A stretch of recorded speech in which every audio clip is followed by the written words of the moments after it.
Hai semuanya, selamat datang. Hari ini saya punya headphone Jabra Elite 75T dan saya akan menunjukkan kepada Anda bagaimana cara mudah memperbaiki. Jika salah satu earbud tidak berfungsi,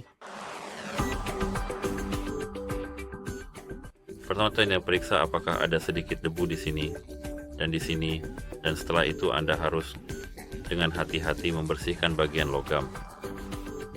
Ini di sini. Setelah itu Anda harus memastikan bahwa kedua headphone Anda sedang diisi daya. Jika sudah, Anda hanya perlu melakukan reset keras sekarang. Untuk melakukan reset keras, Anda cukup menekan tombol ini di sini selama minimal 10 detik.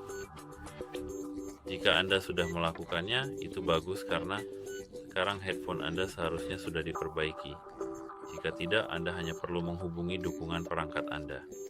Itu saja, semoga ini membantu. Selamat tinggal.